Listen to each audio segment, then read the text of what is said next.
Χαίρετε, χαίρετε. Είναι το 28ο και τελευταίο επεισόδιο της κανονικής σεζόν από την σειρά «Οι Άποντοι». Φτάσαμε αισίως στο τέλος, στο μικρόφωνο σας το ένα Αλεκάρα σας και στο άλλο ο Σωτήρης σας. Τι κάνεις αγόρι μου, πώς είσαι? Χαίρετε και από μένα, χαίρετε. Τελειώσαμε φίλε, τελειώσαμε τα βασικά. Τα βασικά τα τελειώσαμε.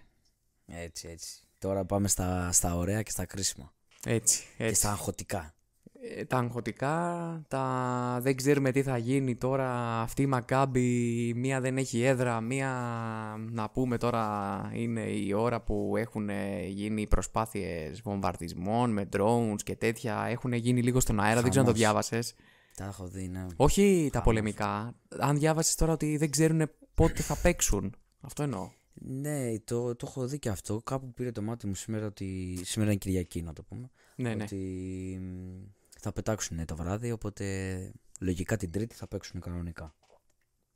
Ναι. Κάτι τέτοιο διάβασα. Ωραία. Θα δούμε. Εντάξει, δηλαδή και αυτοί οι άνθρωποι, άμα σκεφτείς, οι μπασκετμπολίστες αυτή τη στιγμή, τώρα θα μιλήσουμε για τους πολίτες, δεν χρειάζεται να πούμε κάτι παραπάνω, αλλά σκέψου τώρα τι έχουν τραβήξει αυτοί οι παίκτες σε εισαγωγικά που όλη τη χρονιά έτσι χωρίς έδρα, χωρίς τίποτα και διεκδικούν μια θέση και αυτοί στην οκτάδα που αν την πάρουν πραγματικά θα είναι παλικαλίσια. Γιατί δεν ξέρω κάποιος άλλος χωρίς οπαδούς.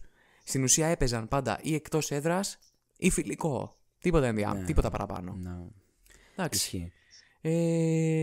Το πάμε σήμερα χαλαρά, είναι το τελευταίο επεισοδιάκι όπως ήταν και το πρώτο. Να πούμε λίγο, το ξεκινάμε λίγο από αυτά τα στοιχεία που έχουμε τουλάχιστον.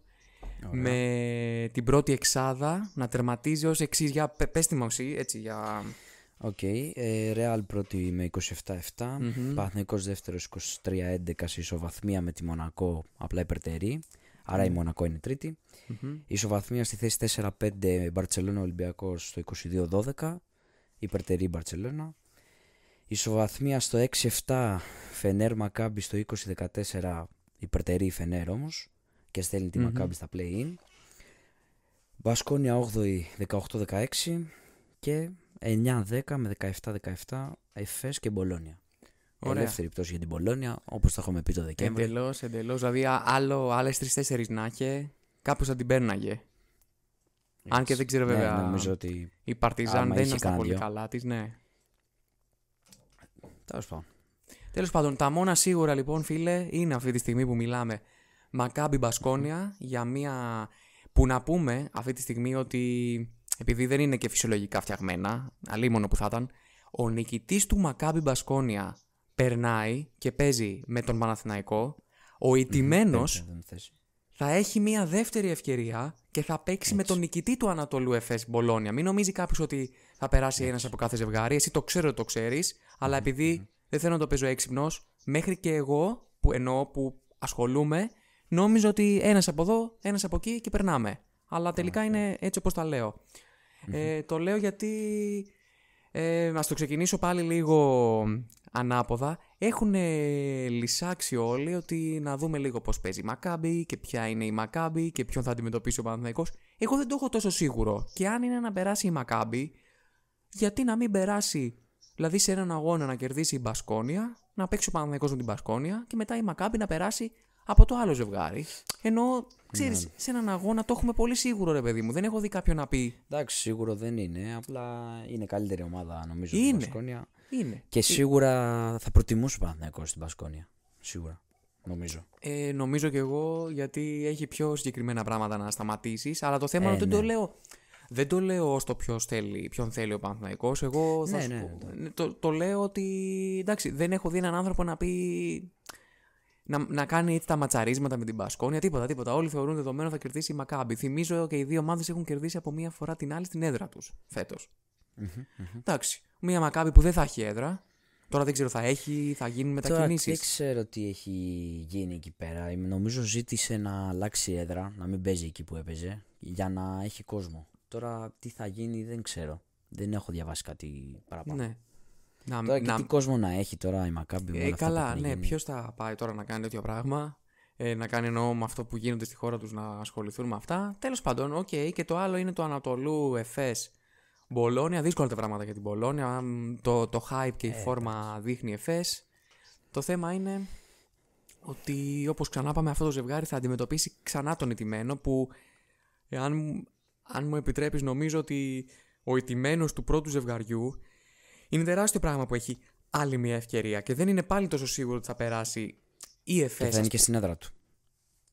Στην έδρα του ηττημένου θα είναι από Του πριν. ηττημένου, ναι. Ναι. Αυτό λέω. Οπότε δεν ξέρεις και εκεί. Σίγουρα. Αλλά νομίζω ότι η Real παρακαλάει να μην βρει την ΕΦΕΣ, η οποία είναι σε τρομερή φόρμα και έχει και τις μονάδες για να τη δυσκολέψει έστω. Δεν θα είναι εύκολο να αντιμετωπίσει την ΕΦΕΣ. Ναι. Η λογική με μια πρώτη ματιά λέει Μακάμπι και ΕΦΕΣ. Έτσι, ναι. Και εγώ έτσι βλέπω. Μπασκετικά μιλώντας. Αλλά εντάξει, η Μπασκόνια πλέον έχει βρει λίγο το κουμπί της με τον Ιβάνοβιτς.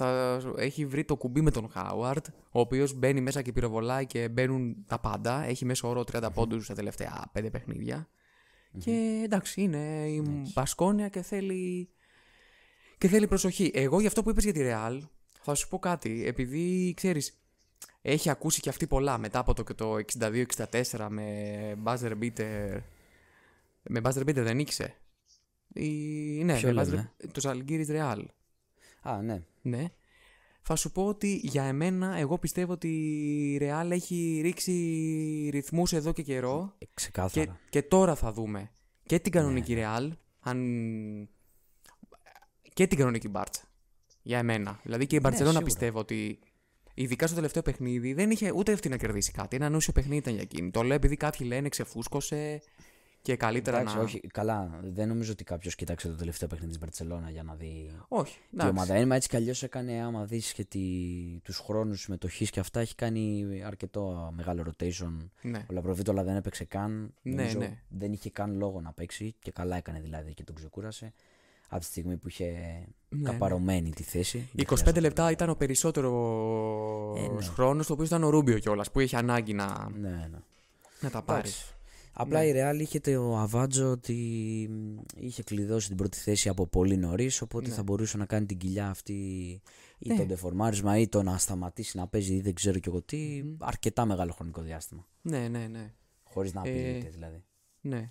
Από τα τελευταία παιχνίδια, την τελευταία αγωνιστική, 34η, είχαμε την δύσκολη νίκη, αλλά παλικαρίσια Μονακό Μπάγεν 89-85. Εντάξει, Μονακό η οποία και αυτή κατρακυλάει, ενώ αγχώνεται τελευταία. Λες και το χάσε λίγο.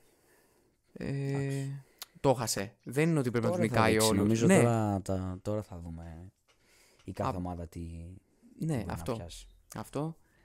Ζαλγκίρις Ρεάλ 62-64. Είχαμε το ξέσπασμα της ΕΦΕΣ, το οποίο μας κατέστρεψε στοιχηματικά, γιατί όταν παίζουν όλοι 20 λεπτά το πολύ, τι να πρωτοπιάσεις τέλος πάντων. 155. Μακάμπι Αρμάνι 92-89. Παναθηναϊκός Άλμπα, θα το συζητήσουμε και εκτενέστερα, 84-75. Ολυμπιακός Φενέρ στην παράταση 84-81. Μπολόνια Μπασκόνια 91-95. Είχαμε την νίκη της Παρτιζάν, αλλά δεν είχε πλέον κανένα νόημα, εφόσον ήλπιζε μόνο σε μία ήττα της ΕΦΕΣ, νομίζω, έτσι. Ναι. 79-66 και Βιλερμπάν Μπαρτσελώνα 76-72. Τι άλλο έχουμε σίγουρο εκτός από τα play-ins που είπαμε? Για πες λίγο τα ζευγάρια. Νομίζω είναι 2, έτσι. 2 ζευγάρια. Τα play-in. Όχι, αυτά που ξέρουμε σίγουρα ποιοι θα παίξουν. Τα ξέρουμε σίγουρα. Ναι. Μπαρτσελώνα Ολυμπιακός και Μονακό Φενέρ. Αυτά είναι που ξέρουμε τώρα. Ωραία, να πω ότι 23 Τετάρτου ξεκινάνε αυτά. Φαντάζομαι κάπως θα το φτιάξουν και τα υπόλοιπα. Δηλαδή κάπου εκεί θα είναι ολονών. Θα παίξουν από μία φορά. Όχι. Λογικά θα είναι 24 Τετάρτου τα πρώτα μάτς των Ρεάλ και Παναθηναϊκό. Αυτό και 26. Και 26. Ναι. Αυτό και φαντάζομαι θα γίνει ένα μάτς στις 16 των play-in και μετά το βάλουν 18 το άλλο. Ίσως 19. Νομίζω είναι στις 19 το άλλο μάτς. Αυτό, εντάξει. Παρασκευή. Ωραία. Λοιπόν, θέλω να σε πάω, κι ας έπαιζε ο Παναθηναϊκός πρώτος, θέλω να σε πάω στο Ολυμπιακό Φενέρ εγώ. Ωραία. Πετάμε για σεφ. Ναι, 84-81, παράταση. Ωραία. Θέλω να σου πω πριν ξεκινήσεις την αίσθησή μου, όπως και θα σου πω και για τον Παναθηναϊκό. Ένιωθα ότι εννοείται ότι ο coach Μπαρτσόκας βγήκε και είπε ότι δεν θα διαλέξει ο Ολυμπιακός αντίπαλο και δεν το έκανα ποτέ. Δεν το έχω κάνει ποτέ. Εννοείται ότι έχει και δίκιο, δεν το έχει κάνει και ποτέ. Τουλάχιστον έτσι έχει δείξει η ιστορία. Θα σου πω κάτι. Δεν θα το πω ούτε για καλό ούτε για κακό, ρε παιδί μου. Θα το πω γενικά. Σαν τρίτος που έβλεπα τον αγώνα, ήτανε 2 ομάδες μέσα στο γήπεδο που ακριβώς επειδή έχουν και οι δύο μπασκετικό εγωισμό και χαρακτήρα, το έχουν αποδείξει.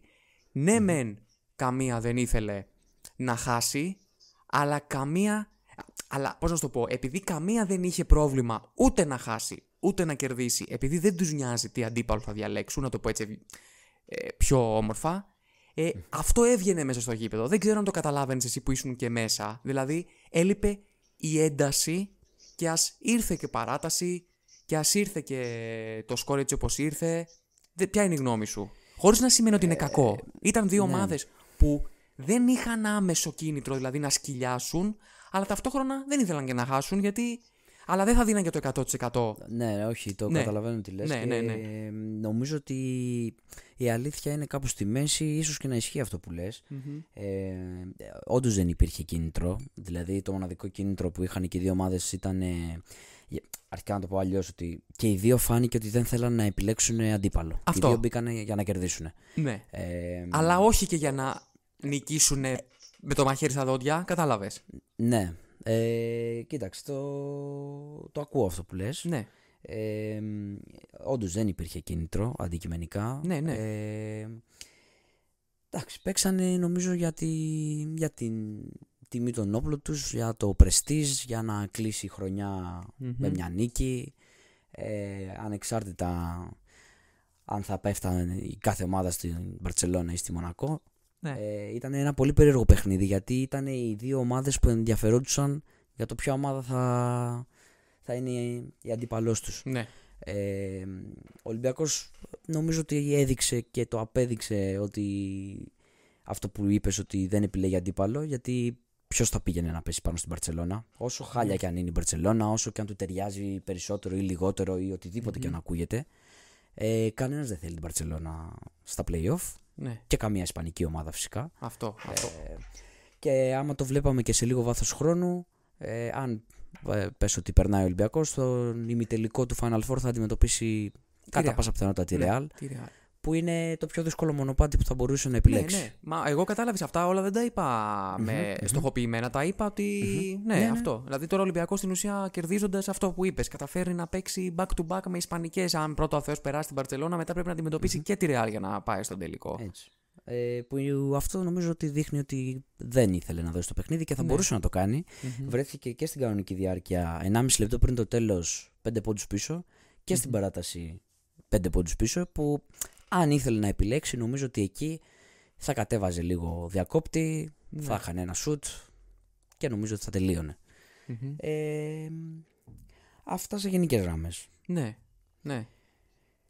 Σε λίγο πιο ειδικά πράγματα, αν δεν ήταν ο Κάναν, νομίζω, ο Ολυμπιακός θα είχε χάσει, όχι εύκολα, αλλά θα είχε χάσει σίγουρα. Ναι. Δηλαδή αυτό μου βγάζει το παιχνίδι, ρε παιδί μου, ότι υπήρχε μια χαλαρότητα. Εγώ δεν θα σου πω ότι δεν έπαιξε κάποιος καλά. Γι' αυτό σου λέω ότι ήταν σαν ένα πάρα πολύ δυνατό φιλικό που ο Κάναν είχε όρεξη να παίξει. Ναι. Έχεις δίκιο, δεν μπορώ να πω κάτι πάνω σε αυτό. Τώρα ο Ολυμπιακός δηλαδή πήρε ένα παιχνίδι στην παράταση λόγω του Κάναν και του Μακίσικ. Αλλιώς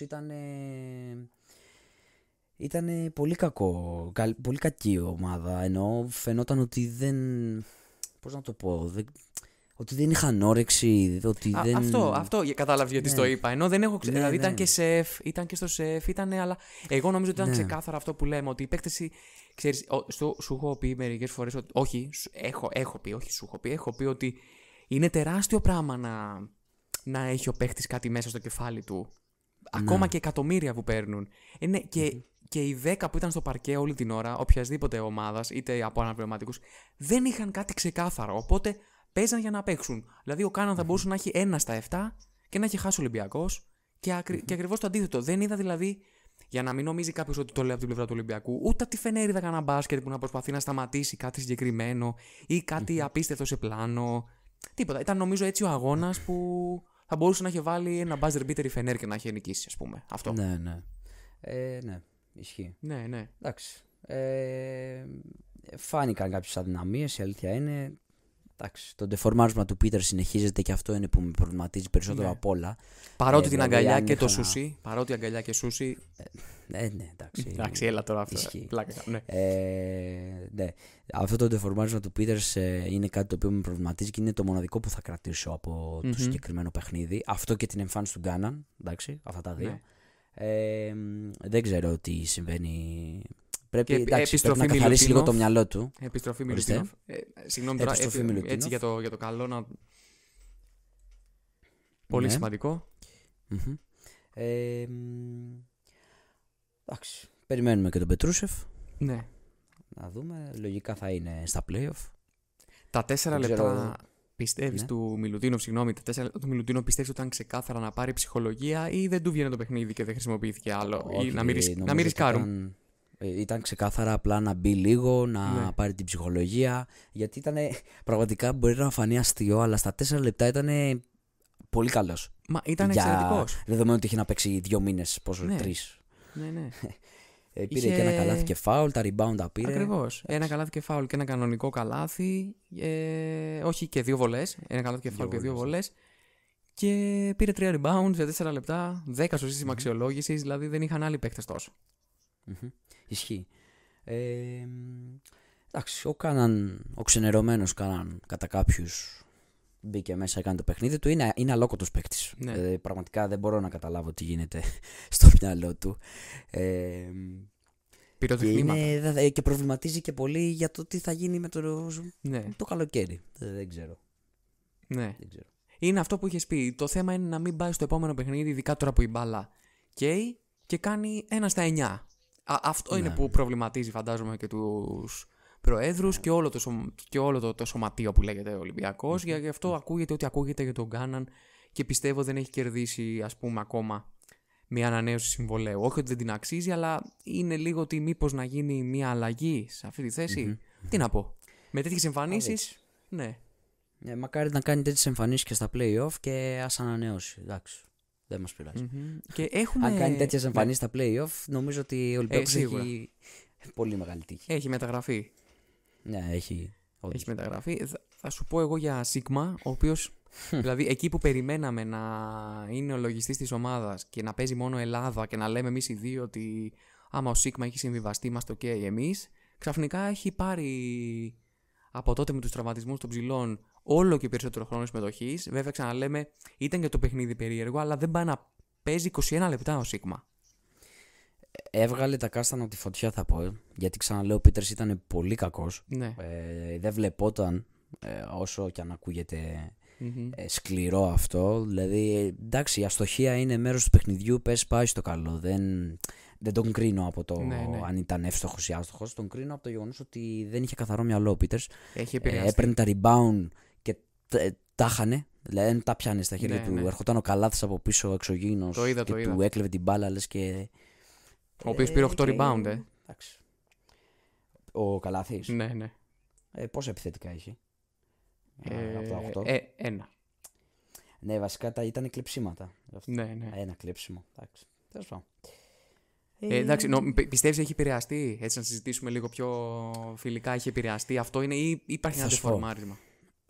Νομίζω ότι δεν έχει επηρεαστεί, θεωρώ εγώ, από το θέμα με τον Μπαρτζόκα, αν αναφέρεσαι σε αυτό. Είναι ένα δεφορμάρισμα το οποίο σε έναν παίκτη, ο οποίος καλός ή κακός για τη φετινή χρονιά είναι ο καλύτερος παίκτης της ομάδας και η ομάδα έχει απαιτήσει από εκείνον, όταν βλέπει και έχει ένα δεφορμάρισμα, έτσι πιστεύω εγώ. Ναι. Και δεν του βγαίνει τίποτα μες στο γήπεδο εδώ και 3-4 αγώνες, ξέρεις, σου χαλάει και λίγο το μυαλό. Όταν μπαίνεις μέσα και δεν συνεχίζουν να μην σου βγαίνουν αυτά που θέλεις να κάνεις. Πιστεύω ότι του έχει χαλάσει λίγο το μυαλό. Είναι μια καλή ευκαιρία τώρα με τη διακοπή, έστω μια εβδομάδα, να ηρεμήσει και θέλω να πιστεύω ότι θα επιστρέψει γιατί τον έχει πολύ ανάγκη ο Ολυμπιακός. Σίγουρα. Νομίζω ότι αυτή η παύση είναι ό,τι πρέπει και είναι ό,τι πρέπει και για τον Παναθηναϊκό που όταν θα πάμε θα σου το πω και πιο αναλυτικά, αλλά από ό,τι έχουμε ακούσει που δεν έχω και κανένα νέο. Υπήρχε μια ενόχληση στο γόνατο του Γκραντ και θα βγαίνει μαγνητική, αλλά ακόμα δεν έχω μάθει κάποιο. Δεν έχει βγει κάτι, ναι. Ναι, οπότε όποια διακοπή αυτή τη στιγμή είναι πολύ καλή. Ναι. Αυτό. Ναι, από αυτό. Και πέρα εντάξει, τίμιος Μακίσικ στην τέταρτη περίοδο πήγε εξαιρετικά, έβγαλε και πολύ καλές άμυνες. Ναι. Παπα-Νικολάου σταθερά στο ρόλο του. Εντάξει, σταθερά. Λίγο απ' όλα θα σου πω έτσι για τον Γκος ότι πάλι δεν κατάφερε να βάλει ένα buzzer beater. Δεν ξέρω αν το φυλάει για να βάλει ένα και καλό. Δεν ξέρω. Νομίζω, αν θεωρήσουμε ότι θα... Καλά, τώρα δεν μιλάμε μόνο για buzzer νεκρού χρόνου, αλλά νομίζω ήταν και με τον Παναθηναϊκό και με τον Παναθηναϊκό εκείνο το lay-up που συζητιέται ακόμα στο ΆΚΑ. Ήταν και το χθεσινό και ήταν και με τη Real 1. Νομίζω ή όχι. Όχι, με τη Φενέρ ήταν στο πρώτο παιχνίδι. Στο που πρώτο. Είχε χάσει το floater, που είχε γίνει foul και έχασε μετά το floater. Ναι, αυτό. Μπορεί να είναι κι άλλο δεν είναι.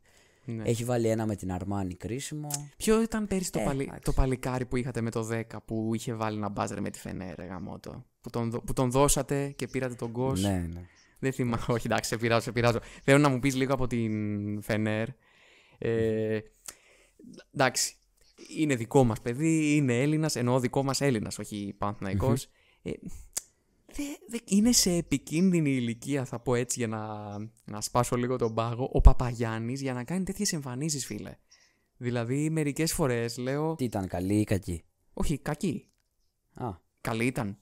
Όχι, γιατί έτσι όπως το πες στην αρχή, νόμιζα ότι εννοούσες για καλό και λέω... Όχι, λέω σε επικίνδυνη ηλικία για να κάνει τέτοιες εμφανίσεις. Δηλαδή, είναι 26 χρονών. Δεν υπάρχουν δικαιολογίες με αυτή την έννοια. Κοίταξε, νομίζω ότι. Και δεν είναι ότι. Συγγνώμη, δεν είναι ότι δεν του βγήκε αυτό το match. Άμα πατήσεις πάνω του, επειδή έχουμε τα ίδια σκονάκια. Τώρα, εκτός. Δεν σχολιάζω τώρα το τουρκικό πρωτάθλημα που έχει 10 πόντους. Στην Ευρωλίγκα έχει 5 πόντους, 5,5 και 2,5 rebound. Ένας παίκτης που έφυγε από τον Παναθηναϊκό που θα τον είχε ίσως και αρχηγό. Όχι, εντάξει, δεν θα τον είχε αρχηγό, αλλά τέλος πάντων θα είχε για μένα πιο ταιριαστό δίδυμο από το Λεσόρ Παπαγιάννη, ίσως να μην υπήρχε σε recruit ομάδα, και έκανε το βήμα να πάει στη Φενέρ. Και βλέπεις ότι δεν υπάρχει εμπιστοσύνη. Ότι τα κιλά που έχει χάσει δεν θα το βγουν σε καλό. Τουλάχιστον για να παίζει στη θέση 5.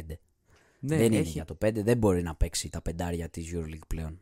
Ναι, αυτό καλά. Δεν θα σου πω ότι μπορούσε και ποτέ, αλλά θα σου πω ότι εντάξει, το κάνει όλα λάθος. Δηλαδή έχασε το θα μπορούσε να σπρώξει λίγο παραπάνω τα πιο βαριά κορμιά. Τώρα φίλε, δεν μπορεί καθόλου. Φίλε, θα σου πω κάτι τώρα, όσο και αν ακούγεται. Εμείς έχουμε πει ότι θα προσπαθούμε να είμαστε όσο γίνεται ρομαντικοί και όμορφοι, αλλά εδώ θα ακουστούν και κάποιες αλήθειες που και εγώ και εσύ ξέρουμε ότι μόνο έτσι πάει μπροστά ο κόσμος. Δεν είναι τυχαίο ότι δεν έχουμε βγάλει, ειδικά στη θέση 5, και τρομερά πράγματα. Δεν έχουμε τον τρόπο να πάρουμε ένα παιδί, να πούμε είναι 2,20, είναι 2,15, 2,17, ας τον φτιάξουμε. Άμα ο Παπαγιάννης πήγαινε κανονικά στο NBA κάποτε που ήθελε και κάποιος τον έβλεπε, κάπως θα τον είχαν φτιάξει έστω σωματικά να μπορεί να ανταποκριθεί, όπως φτιάξανε και τον Κουφό. Όχι ότι ο Κουφός έκανε καμία τρομερή καριέρα, αλλά τουλάχιστον αν επέστρεφε ο Κουφός από το NBA που ποτέ του δεν ήθελε, και αυτό το δέχομαι. Αν επέστρεφε, θα ξεχώρισε σαν τη μύγα μέσα στο γάλα. Ο Παπαγιάννης αυτή τη στιγμή, όπως λες και εσύ, παίζει να κάνει διατροφή μόνος του. Δηλαδή να λέει: θα φάω ψάρι, ροδάκινα και ξινόμηλο. Είναι λες και δεν έχει ενέργεια. Είναι ένα βήμα πίσω και έχει βγει προς τα έξω. Έχει φτιάξει μεν shoot, αλλά μέχρι εκεί. Δεν είναι για EuroLeague αυτό που είπες. Δεν είναι τώρα για δεν είναι. Δεν ξέρω. Πρέπει να βρει ένα άλλο τρόπο. Ναι, θες να δουλέψεις να γίνεις ένας Wembanyama power forward.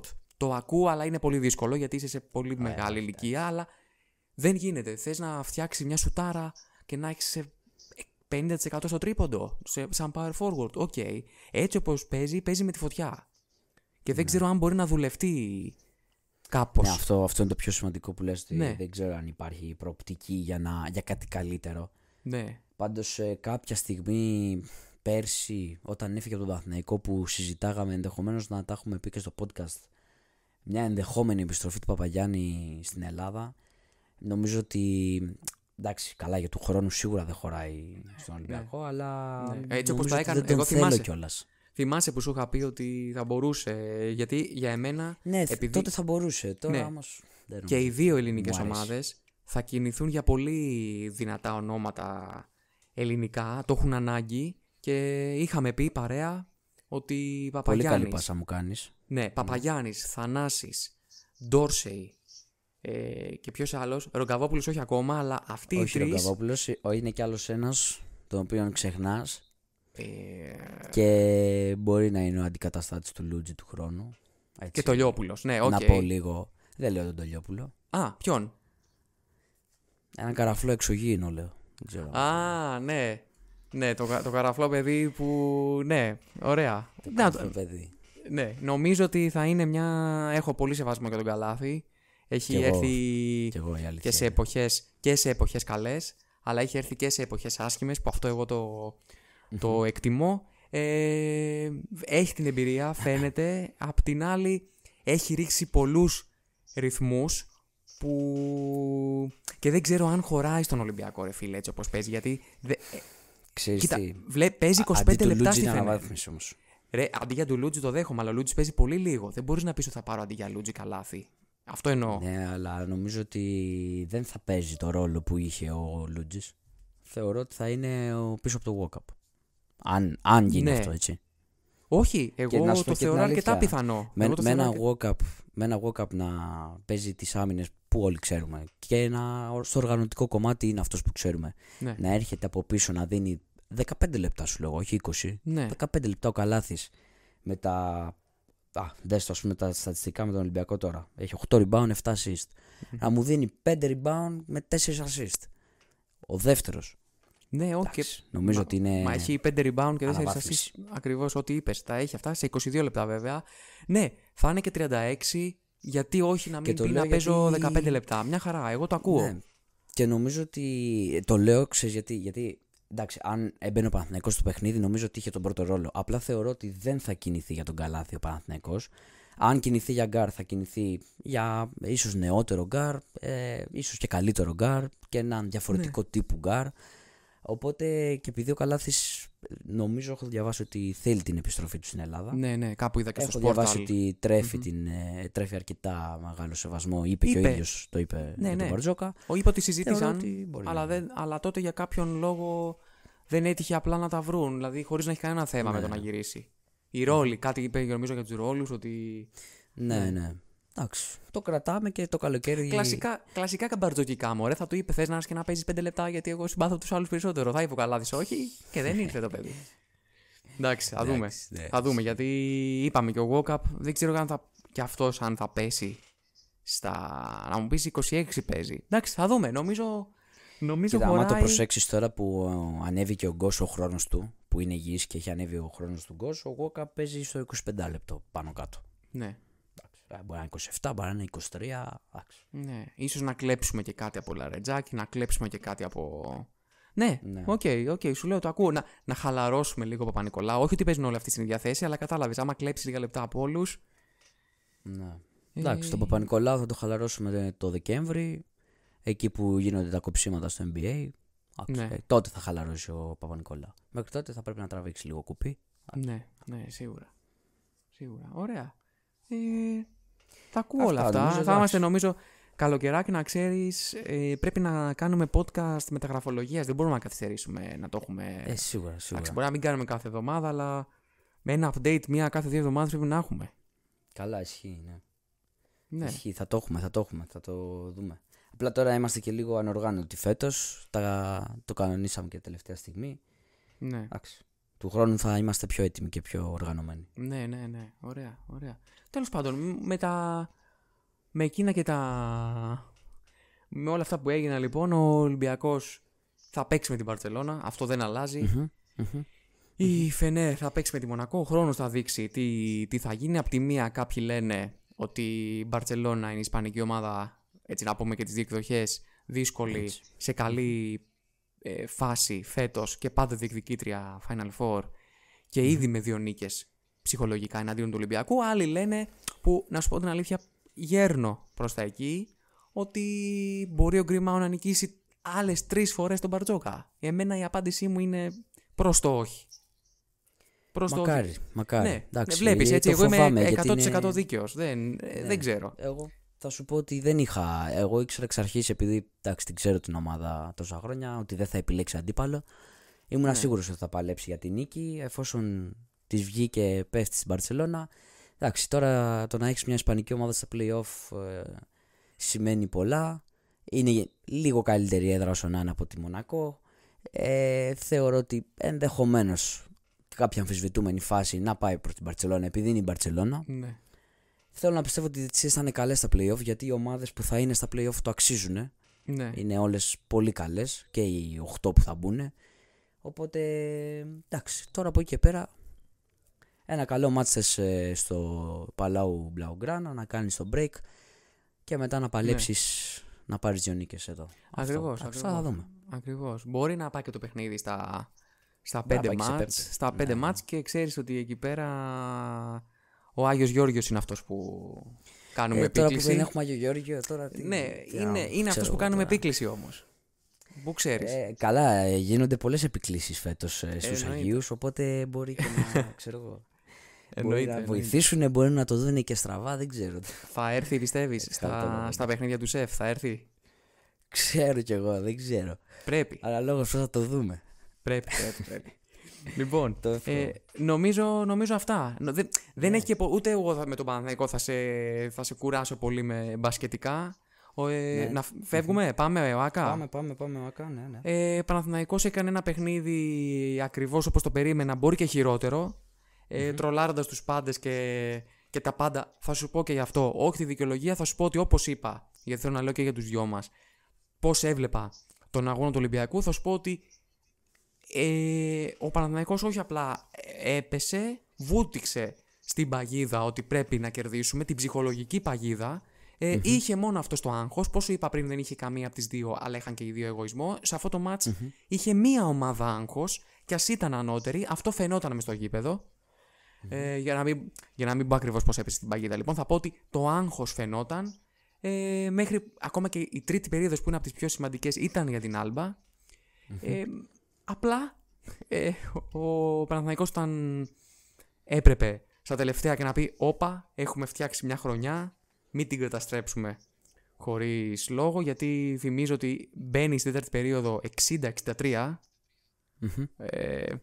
και κάνει ένα 24-12 με τον Ναν να λέει ένα λεπτό, έχω έρθει εδώ που έχω έρθει για να κάνουμε πραγματάκια, δεν μπορούμε να χάσουμε την Άλμπα. Τον Σλούκα να λέει το ίδιο, και γενικά όποιος είδε το παιχνίδι για άλλη μια φορά να έχει χαρεί και τους δύο, τον καθένα για τους λόγους του, και όποιος δεν το έχει δει το παιχνίδι και χαζεύει παρέα μας τα στατιστικά, γιατί ξέρω ανθρώπους που ανοίγουν το κινητό, τα βλέπουν παρέα, έχουν δει τα highlights και μας ακούνε και χαίρομαι γι' αυτό, μπορεί να βλέπουν τους 28 πόντους του Ναν, και όμως για άλλη μια φορά στο παιχνίδι βγήκε MVP ο Λούκας.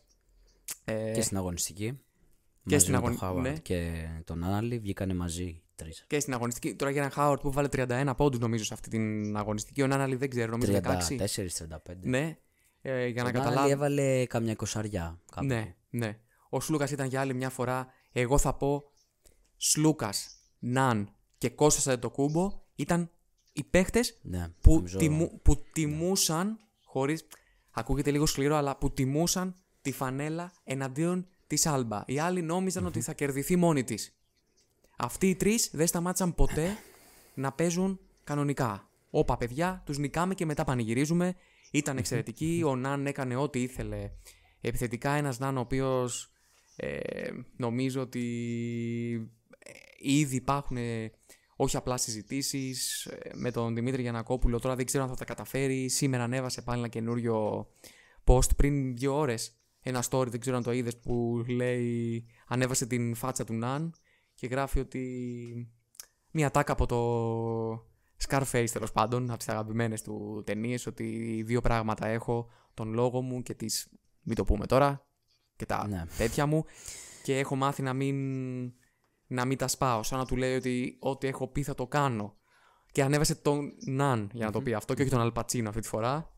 Δεν ξέρω τι σημαίνει αυτό. Ένας Ναν, ο οποίος είμαι σίγουρος ότι αρκετές ομάδες της Ευρώπης με την ΕΦΕΣ του χρόνου και τον Πασκουάλ στο τιμόνι ήδη να έχει ακουστεί ότι ενδιαφέρεται, μακάρι να μείνει. Μιλάμε τώρα για έναν ασύλληπτο παίχτη. Δεν ξέρω τι να πω, πώς να εκφράσω αυτούς τους 28 πόντους και το momentum και τις στιγμές που μπαίνανε. Αυτά το που κάνει έκανε να φαίνεται τόσο εύκολο. Εσύ. Ναι. Είναι.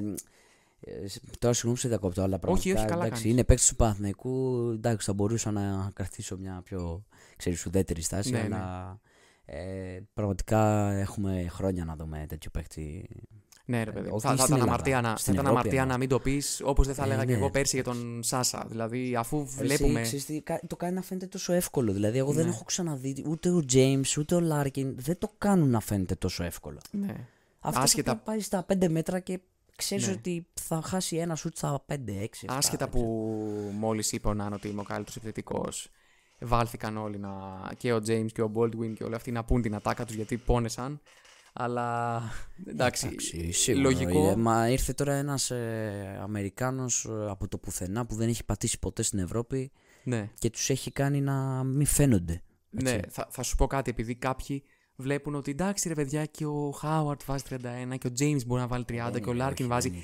Μου έκλεψε την ατάκα. Θα στο δείξω όταν σε δω από κοντά, να δεις, θα το αφήσω στις σημειώσεις μου, να δεις την ημερομηνία. Ότι είχα σημειώσει ότι η διαφορά του Ναν, γιατί εκεί θα κατέληγα με τους υπόλοιπους, είναι ότι το κάνει να φαίνεται εύκολο. Ακριβώς όπως το είπες. Έχει τεράστια διαφορά με τα 25 σουτ που βαράει ο Χάουαρτ, με το μονοπόλιο που έχει στην μπάλα ο James, γιατί ο Ναν δεν την κρατάει τόσο όσο νομίζουμε. Εντάξει, ευλογία, μακάρι να τον κρατήσουν. Εγώ για κάποιο Βέβαια λόγο. έχασε και την πρώτη του βολή, έτσι. Ναι, το εντάξει. πούμε αυτό. Όλα με την Μετά Άλμπα θα από τόση γινόντουσαν. σερί. Ναι, όλα με την Άλμπα. Έγινε και κάτι άλλο με την Άλμπα που λες αν είναι δυνατόν. Τέλος πάντων, Σλούκας για ακόμα μία φορά, ξαναλέμε σερί, δεν ξέρω ήταν τρίτο σερί μάτς, τέταρτο στα 4 στα τελευταία 5 που βγαίνει MVP. Νομίζω ότι για τον Σλούκα μετά τον τελικό κυπέλου που ήταν μόλις είχε μπει από τον τραυματισμό Ναι. του, αν εξαιρέσει το παιχνίδι στο ΣΕΦ, το οποίο έχουμε χιλιοποιεί ότι είναι ειδικές καταστάσεις για αυτούς τους παίχτες. Του χρόνου θα είναι ακόμα καλύτερο στο ΣΕΦ. Δηλαδή έτσι Σίγουρα, πάει. μα Θέλει... έτσι πάει ρε, εσύ. Και ο Σπανούλης τον πρώτο χρόνο δεν ήταν. Μετά ήταν λίγο καλύτερος. Μετά λίγο καλύτερο. Δεν είναι εύκολο τη μια μέρα στην άλλη. Αλλά αν εξαιρέσεις αυτό το παιχνίδι στο ΣΕΦ για τη EuroLeague, όλα τα άλλα παιχνίδια που έχει κάνει νομίζω ότι είναι στατιστικά ίσως και από τις καλύτερες χρονιές τους ή από τα καλύτερα τελειώματα χρονιάς Ναι. πριν τα play-off εννοώ, έτσι.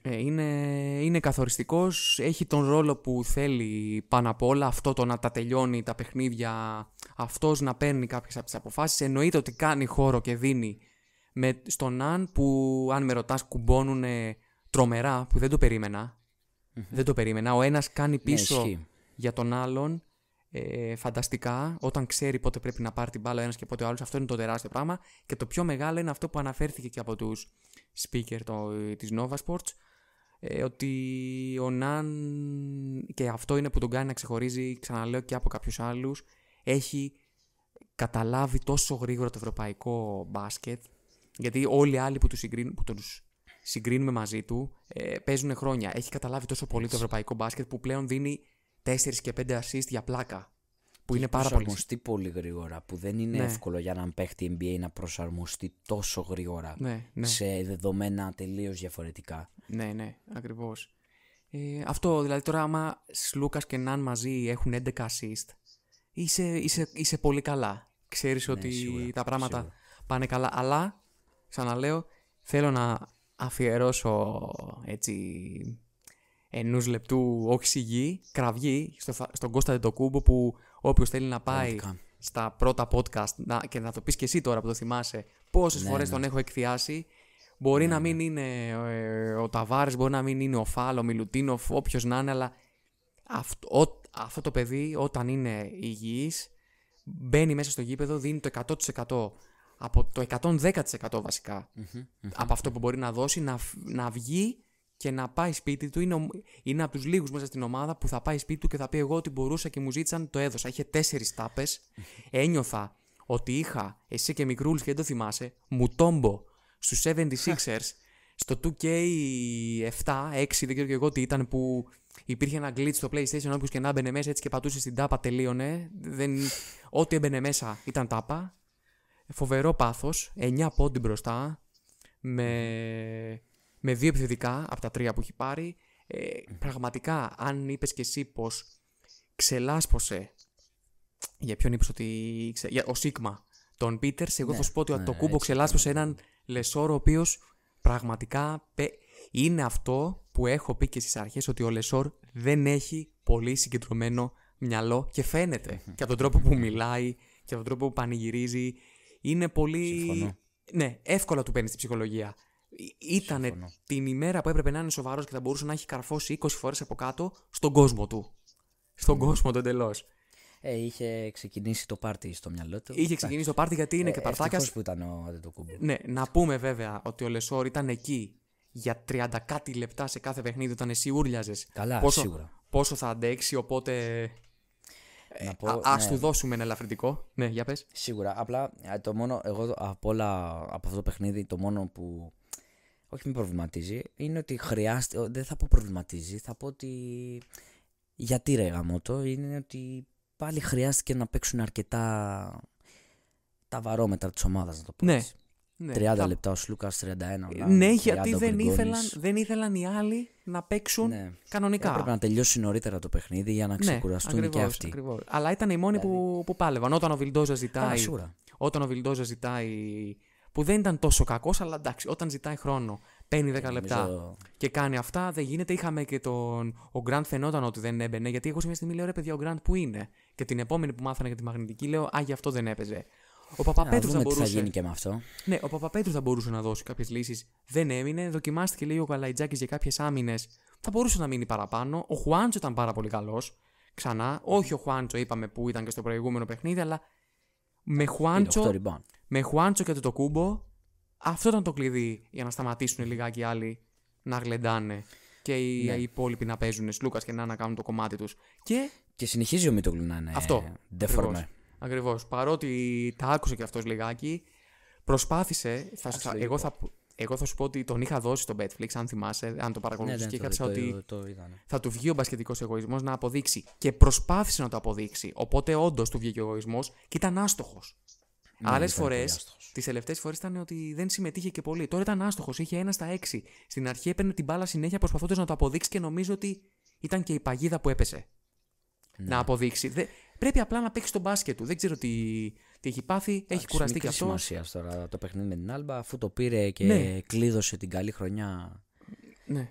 Με αυτήν την εμφάνιση τώρα έχει. Εντάξει, δυστυχώς θα πω, ή δεν ξέρω, ευτυχώς έχει αύριο Δευτέρα το παιχνίδι Παναθηναϊκός Ολυμπιακός. Να φύγει και αυτό, μετά να ξεκουραστούν λίγο οι ομάδες. Ναι. Μέχρι το Σαββατοκύριακο δεν ξέρω. Ένα παιχνίδι το οποίο τώρα μου δίνει και την πάσα. Δεν έχω να πω κάτι άλλο για το παιχνίδι. Ήθελα να σταθώ σε αυτούς τους τρεις και θα σου πω μόνο ότι για άλλη μια φορά η Άλμπα έδειξε ότι. Ναι.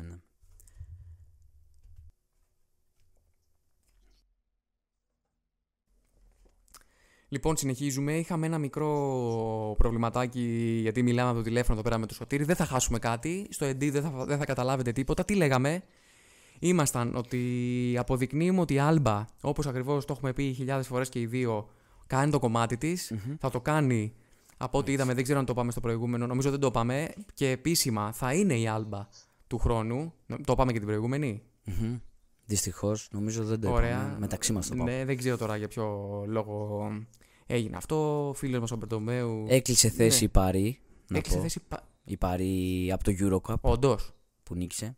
Ναι, να δούμε σε ποια ομάδα θα μπει, σε ποια θέση. Ωραία. Και άλλη γαλλική, τρίτη γαλλική. Ναι. Θα μείνει η Βιλερμπάν. Δεν ξέρω πόσο μπαν θα έχουν οι Ρώσικες, δεν ξέρουμε τίποτα ακόμα. Θα έχουμε πολύ ωραίο καλοκαιράκι. Ναι. Θα έχουμε ωραίο καλοκαιράκι. Ισχύει. Τέλος πάντων. Αυτό. Δηλαδή από το παιχνίδι του Παναθηναϊκού έτσι καλώς δεν είχα σκοπό να πω πολλά. Ήταν ένα παιχνίδι με την Άλμπα, ένα παιχνίδι που έπρεπε να κερδιθεί. Θα μείνω στον Γκραντ, που αναμένω τα νέα του. Ναν, Σλούκα, τα είπα. Για Γκριγκόνης τα έχουμε πει πολλές φορές.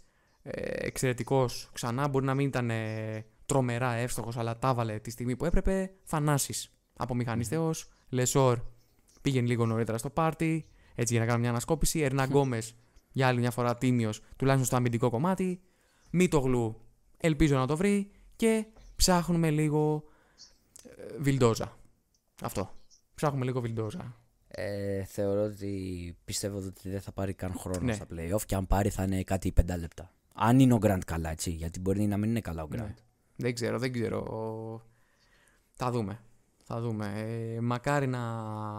Εγώ θα πω τώρα μεταγραφικά, μακάρι να μείνει ο Ναν, γιατί έτσι να σταθώ λίγο σε αυτό το σημείο. Γιατί αν τα καταφέρει ο Παναθηναϊκός και τον κρατήσει, ίσως να κινηθεί. Για εμένα θα μπορούσε μέχρι και τον Βιλντόζα να εμπιστευτεί και να ασχοληθεί μόνο με την προσθήκη του Χεζόνια και ενός σέντερ αντί για τον Παλτσερόφσκι. Και νομίζω ότι δεν χρειάζεται πολλές καταστροφές και αλλαγές αν καταφέρει αυτά τα δύο. Ναι, όντως ισχύει. Κοίταξε, πρέπει να χτίσει μια βάση. Αυτό που κάνει ο Ολυμπιακός τόσα χρόνια. Να έχει μια βάση και να κάνει 3-4 προσταφαιρέσεις. Ξεκινάει από τον Ναν. Σου είπα και στο προηγούμενο, νομίζω ότι θα είναι μεγάλη παγίδα να του πει ο Ναν ότι θέλω να πάω στο NBA και αν είναι να γυρίσω στην Ευρώπη θα έρθω σε σένα. Γιατί αν το κάνει αυτό σημαίνει ότι θα πρέπει ο Παναθηναϊκός να περιμένει πάλι μέχρι τον Οκτώβρη. Ναι. Και αν παίρνεις το ρίσκο τώρα να περιμένεις μέχρι τον Οκτώβρη. Αυτό είναι το θέμα. Δεν ξέρω. Όχι, αλλά. Αλλάζει το Βιλντόζα για μένα, αλλάζει το πεντάρι και άμα πάρεις και το Χεζόνια έχεις μια πολύ καλή βάση. Ακριβώς. Οπότε αναμένουμε να δούμε τώρα τι θα γίνει, να μάθουμε νέα για το. Από ό,τι είπες και εσύ, λογικά το αεροπλάνο θα ταξιδέψει, οπότε μάλλον δεν θα αλλάξουν οι ώρες των play-ins της Μακάμπι. Να σου πω και ένα μικρό στατιστικό που έχω μπροστά μου έτσι, για τον Σλούκα που ανέβασε το Sport FM δηλαδή και που λέει ο Κώστας Σλούκας στα τελευταία 8 παιχνίδια έχει ένα λεπτάκι γιατί εδώ λοιπόν ένα πολύ ενδιαφέρον στατιστικό το οποίο μόλις έχασα. Λοιπόν, 14,7 πόντους με 91% βολές, έχει 67,8 στα δίποντα και 54 στα τρίποντα, 6,3 assist για 1,8 λάθη και συν 84 συνολικά για την ομάδα του στο διάστημα που είναι στο παρκέ. Πραγματικά ίσως αυτό που είπες να ταιριάζει απόλυτα, είναι από τα καλύτερα τελειώματα κανονικής περίοδου του Κώστα Λούκα ίσως ever. Ναι, πραγματικά. Και ο Παναθηναϊκός τον έχει ανάγκη στα play-off μαζί με τον Ναν να οδηγήσουν. Ναι. Εντάξει, θα χρειαστούν βοήθεια και από άλλους. Νομίζω ότι οι δυο τους μόνο. Όχι, εννοείται. Δεν θα. Εννοείται. Εντάξει, όχι ότι δεν θα μπορούν να τα καταφέρουν, απλά θα δυσκολευτούν περισσότερο. Θέλουν και εξτρά βοήθειες. Εντάξει, το rotation δεν νομίζω να ανοίξει πάρα πολύ. Θα δούμε. Ό,τι είναι τώρα. Ένας Παναθηναϊκός που το έχω έτσι, κάποια στατιστικά έτσι, για τον Παναθηναϊκό που κράτησα, ο οποίος τελειώνει αντιστρόφως ανάλογα τη σεζόν από το 11-23 το περσινό στο 23-11. Το είδα κι εγώ αυτό.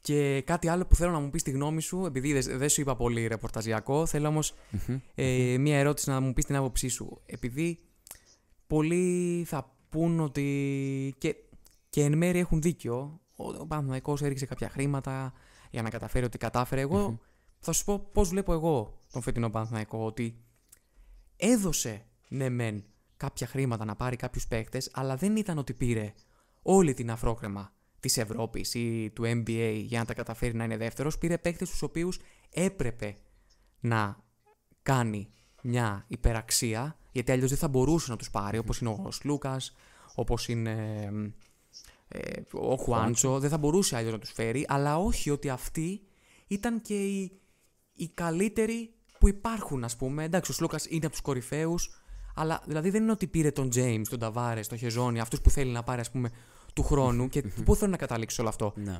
Και από αυτούς να πούμε ότι οριακά βγήκαν οι μισοί.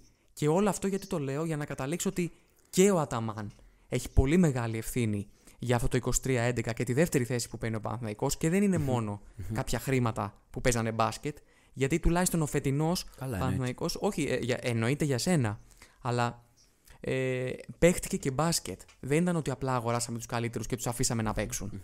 Απλά ήθελα να το πω σαν. Ναι. Να προσθέσω ότι εγώ έχω πει πολλές φορές τις τελευταίες μέρες και επειδή καλώς ή κακώς πώς να το πω, ο περίγυρός μου είναι Παναθηναϊκοί περισσότεροι. Οπότε έχω συζητήσει τέτοιες. Έχω πει ότι αυτό που έχει κάνει ο Αταμάν φέτος είναι πραγματικά πάρα πολύ δύσκολο. Δηλαδή δεν είναι εύκολο να πάρεις μια ομάδα με την ιστορία του Παναθηναϊκού που 2-3 χρόνια καλός ή κακός που ο πρόεδρος ο Γιαννακόπουλος είχε μείνει λίγο εκτός από τα δρόμενα. Ο Παναθηναϊκός είχε πάρει πτωτικές τάσεις. Να πάρει μια ομάδα από πρώτα τελευταία σε μια τόσο δύσκολη Ευρωλίγκα και να την πάει δεύτερη. Ναι.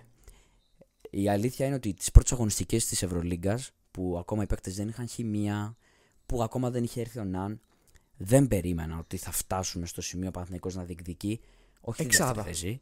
Προσωπικά ούτε το πλεονέκτημα, ούτε την εξάδα. Φαινόταν όλο λάθος. Ότι θα μπει μέσα στο 8-10. Ήταν όμως λογικό. Εγώ το φώναζα τότε. Λέω ρε παιδιά, αν είναι δυνατόν, όποιος ξέρει λίγο μπάσκετ. Και ήταν και λογικό. Ναι. Αλλά αυτό. Από εκεί και πέρα, αυτό που είπες για τις μεταγραφές, ότι έπρεπε να πληρώσει υπεραξίες. Έπρεπε να κάνει υπομονή. Γιατί αυτό ήταν που. Να θυμίσω ότι πήρατε έναν παίκτη, τον Ναν, άσχετα αν τον ήθελε ο Ολυμπιακός ή όχι. Που για να τον πάρεις αυτόν τον παίκτη έπρεπε να περιμένεις μέχρι τα μέσα Οκτώβρη, τέλη Οκτώβρη. Όταν έχεις φτιάξει όλη την ομάδα, έχεις κάνει προετοιμασία, έχεις δομήσει αυτό που θέλεις να δομήσεις και έπρεπε να κάνεις υπομονή για να πάρεις ένα παίκτη το οποίο δεν ήξερες καν αν θα σου βγει. Ακριβώς. Και η ιστορία με τους NBA δείχνει ότι δεν βγαίνουν εύκολα. Κατάλαβες, εγώ το είπα όλο αυτό γιατί πολλά έχουν ακουστεί ότι ο Παναθηναϊκός έβαλε λεφτά και με τα λεφτά μόνο. Ναι. Εντάξει, δεν γίνεται έτσι. Ακριβώς. Και η Μονακό έχει βάλει λεφτά και δεν έχει φτάσει καν. Ακριβώς. Και ξαναλέω ότι δεν αγοράστηκε η Αφρόκρεμα, που και η Αφρόκρεμα να αγοραζότανε. Όπως είπες και εσύ, δεν μπορείς να τους πάρεις και τους 5 για να τους πεις: ωραία, πάμε να το πάρουμε. Δεν γίνεται έτσι, δεν λειτουργεί έτσι το μπάσκετ. Έχει μεγάλο τρόπο να εμψυχώνει και να. Έχει κάτι ο Αταμάν πάνω του που να πω. Ένα λεπτό μόνο να σου πω ότι ο Ολυμπιακός με μία νίκη παραπάνω από αυτό που έκανε ο Παναθηναϊκός φέτος, πέρσι βγήκε πρώτος. Αυτό για να καταλάβουμε και τι έκανε η Ρεάλ φέτος. Που εμείς οι λίγοι, σε εισαγωγικά, μεταξύ σοβαρού και αστείου, λέγαμε ότι δεν είναι σοβαρή και είναι κλόουν και το έχει παρατήσει. Και τελικά έκανε 7 ήττες και θα μπορούσε να μην τις είχε κάνει τις 3 άμα γούσταρε. Γιατί αυτό που έχει κάνει η Ρεάλ δεν είναι φυσιολογικό. Δηλαδή, ο Ολυμπιακός με 24-10 βγήκε πρώτος πέρσι. Ισχύει. Εντάξει, έχουμε πει ότι η Ευρωλίγκα έχει γίνει πάρα πολύ δύσκολη και όσο βάζουν και ομάδες που έρχονται από πρωταθλήματα που καλώς ή κακώς οικονομικά είναι καλά. Δηλαδή, ας πούμε, ακούμε του χρόνου θα είναι η Παρί. Η Γαλλία, βλέπεις οι γαλλικές ομάδες τι budget έχουν. Η Villeurbanne βγήκε προτελευταία. Το budget της είναι 20 εκατομμύρια. Αν κάτσεις και το βάλεις κάτω. Για όποιον δεν ξέρει τις τιμές, για να καταλάβει, ο Ολυμπιακός δεν έχει ούτε 15 φέτος. Άντε να έχει 15. Για να καταλάβεις λίγο όχι εσύ, όποιος μπορεί να μας ακούει που δεν καταλαβαίνει. Εντάξει, έχει γίνει πάρα πολύ δύσκολη. Είναι τρομερό το επίτευγμα και της Real, γιατί το άξιζε κιόλας. Άσχετα τι λέγαμε τώρα στο δεύτερο γύρο, ήταν απολύτως λογικό όταν έχει κλειδώσει από τον πρώτο γύρο την πρώτη θέση σχεδόν να ρίξει λίγο ρυθμούς, μην έχει κανένα τραυματισμό. Εντάξει, θες να φορτσάρεις τώρα στο τέλος. Λογικό. Αλλά και αυτό που έχει κάνει ο Παναθηναϊκός είναι πάρα πολύ δύσκολο. Αυτό που είπες ότι δεν έχει την Αφρόκρεμα, συμφωνώ, αλλά και να έπαιρνε και την Αφρόκρεμα δεν εξασφάλιζε κάποιος ότι θα πήγαινε καλύτερα από αυτό που έχει κάνει ήδη. Εντάξει. Πήρε ένα Βιλντόζα που όλοι ξέραμε τι παίχτης είναι ο Βιλντόζα. Δηλαδή, εγώ όταν ο Παναθηναϊκός τον πήρε, το ζήλεψα. Γιατί πραγματικά ο Βιλντόζα μου αρέσει πάρα πολύ σαν παίχτης. Δεν του βγήκε ποτέ. Εντάξει. Έφερε πίσω τον Παπαπέτρου. Έφερε τον Χουάντσο. Ο Χουάντσο μέχρι πριν ένα μήνα δεν ήταν καλός. Δεν ήταν για τα λεφτά που παίρνει. Ούτε τώρα είναι. Μην είμαστε. Ούτε τώρα είναι. Ναι, αλλά εντάξει, αυτό που είπες μερικές φορές όπως και με τον Ναν, νομίζω ότι και με τον Χουάντσο σιγά σιγά η υπομονή αρχίζει και βρίσκει λίγο καρπούς. Λίγο, αλλά. Πήρε τον Αντετοκούμπο τον Κώστα, ο οποίος είναι ένα παιδί από τη Βιλερμπάν, ας πούμε, από τη Φενέρ μετά, που δεν είχε ρόλο. Αυτός είναι ο ρόλος του. Δηλαδή ο Παναθηναϊκός, μην γελιόμαστε, έδωσε λεφτά που κάποιος θα μπορούσε να το χρησιμοποιήσει για κακό αυτό, και εγώ το δέχομαι ότι χρυσοπλήρωσε παίχτες μόνο και μόνο για να τους πάρει. Αυτό το ακούω. Αλλά δεν πήρε τους καλύτερους επειδή είχε λεφτά. Τώρα τι θα κάνει του χρόνου και πώς θα το χτίσει δεν ξέρω, αλλά μιλάω για αυτή την προσπάθεια, την φετινή, τη δεύτερη θέση που είχε ο Παναθηναϊκός, με το που βλέπουμε ότι υπάρχουν παιχνίδια που παίζουν 6 και 7 παίχτες οριακά. Οι υπόλοιποι δεν μπορούν. Είναι πάρα πολύ δύσκολο. Λοιπόν, άκου τώρα τι θέλω. Θέλω να κάνουμε ένα ενδιάμεσο podcast. Μόλις ξέρουμε και την αντίπαλο του Παναθηναϊκού, ώστε σε εκείνο να πούμε τι πιστεύουμε, πώς θα βγάλει ο Ολυμπιακός τις σειρές με την Μπαρτσελώνα, να κάνουμε ένα mini έτσι scouting, πώς θα βγάλει ο Παναθηναϊκός την οποιαδήποτε, είτε από την αντίπαλο. Και τι άλλο, αυτό, ώστε να τα φυλάξουμε για το επόμενο, να έχουμε μια ολοκληρωμένη εικόνα, να μην τα πούμε από τώρα. Έτσι καλώς δεν έχουμε προβλέψει και τα επόμενα. Αυτό πώς ακούγεται, για να βγει, να έχουμε και content επόμενο, και μετά εννοείται ότι λογικά μας βλέπω, φίλε, για συνεχόμενα podcast, να ξέρεις, θα πήξεις. Ανά 2 μέρες θα έχει μάτς. Θα πήξεις. Κανένα πρόβλημα. Εμένα μου αρέσουν να μιλάω για μπάσκετ. Έτσι, θα πήξετε κι εσείς. Οπότε, αν δεν έχεις να προσθέσεις κάτι, λέω να μας κλείσω. Όχι. Ωραία. Λοιπόν, όπως είπα, ήταν το τελευταίο επεισόδιο της κανονικής σεζόν όσον αφορά τουλάχιστον τις ελληνικές, όχι τις ελληνικές, όλες τις ομάδες, αλλά ενώ δεν έχει τελειώσει ακόμα η κανονική σεζόν, αν βάλουμε μέσα και τα play-ins, να πούμε ότι έχουμε μια ολοκληρωμένη εικόνα. Έχουν τελειώσει οι 34 πρώτες αγωνιστικές, μένει να μάθουμε τις θέσεις 6 έως 8. Ξέρουμε την αντίπαλο του Ολυμπιακού, να ξαναπούμε αυτή τη στιγμή, είναι η Μπαρτσελώνα. Περιμένουμε τον Παναθηναϊκού. Πείτε μας στα σχόλια, όσο περιμένετε το επόμενο επεισόδιο, ποιον θα θέλατε να δείτε αντίπαλο του Παναθηναϊκού και γιατί. Περιμένω να ακούσω και το γιατί στο YouTube, γιατί εκεί πέρα μόνο μπορείτε να μας γράψετε πολλά. Πώς θα τα πάει ο Ολυμπιακός με την Μπαρτσελώνα, τι πιστεύετε. Πείτε μας, έπρεπε να διαλέξει αντίπαλο, προτιμάγατε τη Μονακό κάποιοι και γιατί. Έτσι μας αρέσει να τα βλέπουμε αυτά. Ψηφίστε μας, κάντε μας τα like εκεί πέρα. Ψηφίστε μας και βάζουμε για, τέλος πάντων, για δημοτική σύμβουλη. Κατεβαίνουμε για δήμαρχη. Βάζουμε και στις ευρωεκλογές, να ξέρετε. Όχι, δεν βάζουμε ακόμα. Ακόμα σε 3-4 χρονάκια που θα μας κρίνουν όλοι. Δεν είμαστε τόσο παπάντζες ακόμα. Ναι. Αυτό. Σας ευχαριστούμε για όλα. Ευχαριστούμε και τον Αντώνη. Ξέρει εκείνος που μας αφήνει εδώ πέρα να κάνουμε το κομμάτι μας. Σε ευχαριστώ και εσένα, φιλαράκο μου. Έχουμε ακόμα μπόλικο βέβαια, αλλά. Και εγώ ευχαριστώ. Σε ευχαριστώ πολύ. Στις χαρές και στις λύπες μαζί και μέχρι το επόμενο επεισόδιο. Φιλάκια πολλά, φιλάκια.